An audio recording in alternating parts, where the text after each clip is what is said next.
करते हैं आज के मुख्य समाचार में देश भर की तमाम बड़ी खबरों पर एक नजर डालते हैं।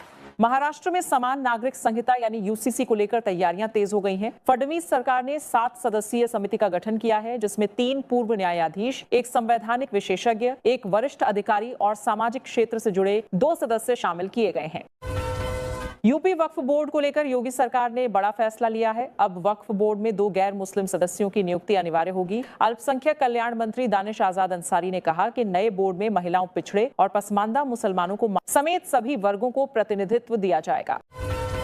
अरविंद केजरीवाल ने केंद्र सरकार से पेट्रोल के दाम घटाने की मांग की है। उन्होंने कहा कि अंतर्राष्ट्रीय बाजार में कच्चे तेल की कीमतें काफी कम हो चुकी हैं, लेकिन भारत में पेट्रोल अब भी 102 रुपए प्रति लीटर बिक रहा है। केजरीवाल ने तरफ से सरकार से पेट्रोल की कीमत घटाकर 82 रुपए प्रति लीटर करने की मांग की। प्रधानमंत्री नरेंद्र मोदी को मेलबर्न के मार्वल स्टेडियम में सुनने के लिए हजारों भारतीय जुटे। अपने संबोधन में पीएम मोदी ने एक बार फिर ऑपरेशन सिंदूर का जिक्र करते हुए कहा कि आतंकियों के ठिकानों पर हुई कार्रवाई की गूंज पूरी दुनिया ने सुनी और भारत आतंकवाद के खिलाफ मजबूती से खड़ा है।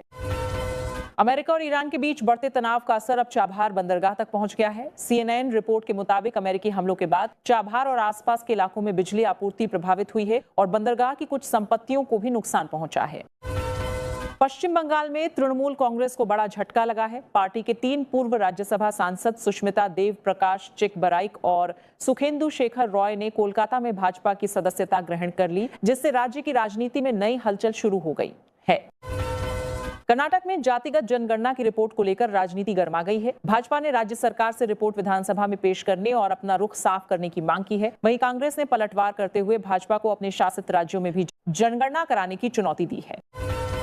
पश्चिम बंगाल सरकार ने बारुईपुर में 12 वर्षीय बच्ची से दुष्कर्म और हत्या के आरोपी की पुलिस मुठभेड़ में हुई मौत की जांच सीआईडी को सौंप दी है। इसके साथ ही मामले की न्यायिक जांच भी जारी रहेगी ताकि पूरे घटनाक्रम की सच्चाई सामने आ सके।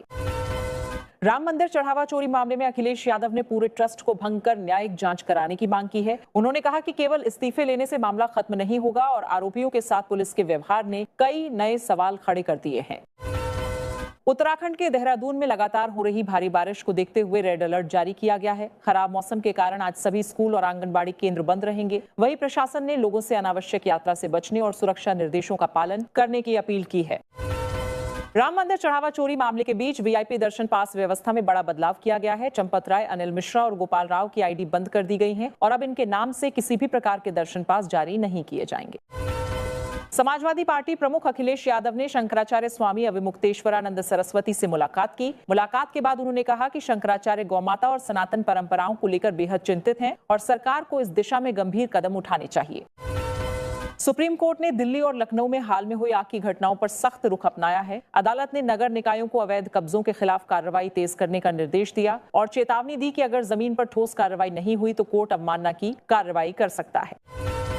मुख्यमंत्री योगी आदित्यनाथ ने समाजवादी पार्टी पर जोरदार हमला बोला। उन्होंने कहा कि सपा का लक्ष्य सनातन परंपरा को बदनाम करना है और उत्तर प्रदेश में माफिया राज पूरी तरह खत्म हो चुका है। इस दौरान उन्होंने बांदा को करोड़ों रुपए की विकास परियोजनाओं की सौगात भी दी। भारत और ऑस्ट्रेलिया के बीच न्यूक्लियर एनर्जी को लेकर अहम समझौता हुआ है। प्रधानमंत्री मोदी ने कहा कि दोनों देश आतंकवाद के खिलाफ मिलकर काम करेंगे। वहीं ऑस्ट्रेलिया के प्रधानमंत्री एंथनी अल्बनीज ने पीएम मोदी के साथ सेल्फी लेकर दोस्ती का संदेश दिया। महाराष्ट्र के रायगढ़ में भारी बारिश के कारण पातालगंगा नदी उफान पर आ गई। बाढ़ का पानी गैस सिलेंडर भरने वाले प्लांट तक पहुंच गया, जिससे करीब 3000 एलपीजी सिलेंडर बहते नजर आए। घटना का वीडियो सोशल मीडिया पर तेजी से वायरल हो रहा है। अंतर्राष्ट्रीय मुद्रा कोष यानी IMF ने भारत की आर्थिक वृद्धि दर के अनुमान में मामूली कटौती की है। चालू वित्त वर्ष 2026 के लिए जीडीपी ग्रोथ का अनुमान 6.5% से घटाकर 6.4% कर दिया गया है। हालांकि IMF ने कहा है कि भारत अब भी दुनिया की सबसे तेजी से बढ़ने वाली प्रमुख अर्थव्यवस्था बना हुआ है। केंद्रीय मंत्री रवनीत सिंह बिट्टू ने फिल्म सतलुज विवाद के बीच एक पुराना वीडियो साझा किया। उन्होंने कहा कि आतंकवाद के दौर में सबसे ज्यादा नुकसान पंजाब और पंजाबियों ने झेला है और इतिहास को भूलकर किसी भी तरह के उग्रवाद को बढ़ावा नहीं दिया जा सकता है। केंद्र सरकार ने स्वच्छ ईंधन से चलने वाले कमर्शियल वाहनों को बड़ी राहत दी है। अब इलेक्ट्रिक ET5, M100 और हाइड्रोजन से चलने वाले व्यावसायिक वाहनों को अगले 7 साल तक परमिट लेने की जरूरत नहीं होगी, जिससे स्वच्छ परिवहन को बढ़ावा मिलने की उम्मीद है। राजा रघुवंशी मर्डर केस में आरोपी सोनम रघुवंशी ने सुप्रीम कोर्ट में हलफनामा दाखिल कर खुद को बेगुनाह बताया है। उसने कहा कि उसे इस मामले में झूठा फंसाया गया है और वह जांच एजेंसियों के साथ पूरा सहयोग कर रही है। वहीं सुप्रीम कोर्ट में मामले की अगली सुनवाई 14 जुलाई को होगी। मुंबई के जेजे अस्पताल में डॉक्टरों और रेजिडेंट डॉक्टरों ने विरोध प्रदर्शन किया। शिवसेना शिंदे गुट के नगर सेवक रमेश महात्रे पर डॉक्टर से मारपीट का आरोप है। डॉक्टरों ने हाथों पर काली पट्टी बांधकर दोषियों के खिलाफ सख्त कार्रवाई की मांग रही है। दिल्ली एनसीआर में झमाझम बारिश से मौसम सुहावना हो गया, लेकिन कई इलाकों में जलभराव ने लोगों की मुश्किलें बढ़ा दी। रिंग रोड पर सड़क धंसने से लंबा ट्रैफिक जाम लग गया और वाहन चालकों को भारी परेशानी उठानी पड़ी। वहीं राजघाट समेत कई इलाकों में भारी जलभराव हो गया। मुख्यमंत्री योगी आदित्यनाथ ने बांदा में 710 करोड़ रुपए की विकास परियोजनाओं का लोकार्पण और शिलान्यास किया। उन्होंने कहा कि 9 साल पहले बुंदेलखंड पिछड़ेपन, भूमाफियाओं और डकैतों की पहचान बन गया था, लेकिन अब क्षेत्र तेजी से विकास की राह पर आगे बढ़ रहा है। अमेरिकी जांच एजेंसियों ने लॉरेंस बिश्नोई, गोल्डी बराड़ और जग्गू भगवानपुरिया गैंग के खिलाफ चार्जशीट दाखिल की है। जांच में खुलासा हुआ है कि लॉरेंस बिश्नोई जेल में रहते हुए मोबाइल और इंटरनेट कॉलिंग के जरिए गैंग ऑपरेट करता था। गैंग पर हत्या, रंगदारी, ड्रग्स तस्करी, अपहरण और मानव तस्करी जैसे गंभीर अपराधों में शामिल होने के आरोप हैं। जम्मू कश्मीर के डोडा जिले में बादल फटने से भारी तबाही मच गई। तेज बहाव और मलबे की चपेट में कई घर, दुकानें और वाहन बह गए। कई इलाकों का संपर्क टूट गया है। प्रशासन और राहत दल प्रभावित क्षेत्रों में युद्ध स्तर पर बचाव अभियान रहे हैं।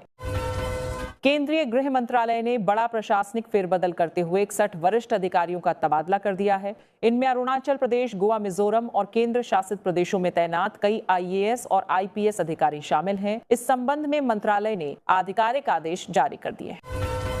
ईरान के मशहद शहर में सर्वोच्च नेता आयतुल्लाह अली खामनेई को सुपुर्द खाक किया जाएगा। अंतिम रस्में इमाम रजा दरगाह में संपन्न की जाएंगी, जहां बड़ी संख्या में लोगों के पहुंचने की संभावना जताई जा रही है। ऑस्ट्रेलिया के मेलबर्न में प्रधानमंत्री मोदी और ऑस्ट्रेलियाई प्रधानमंत्री एंथनी अल्बनीज के बीच कई अहम समझौते हुए। ऑस्ट्रेलिया ने भारत को यूरेनियम निर्यात करने की डील को अंतिम रूप दिया। वहीं पीएम मोदी ने कहा कि भारत में ऑस्ट्रेलियाई विश्वविद्यालयों के कैंपस खुलने से दोनों देशों की नॉलेज पार्टनरशिप को नई मजबूती मिलेगी और भारतीय छात्रों के लिए नए अवसर पैदा होंगे।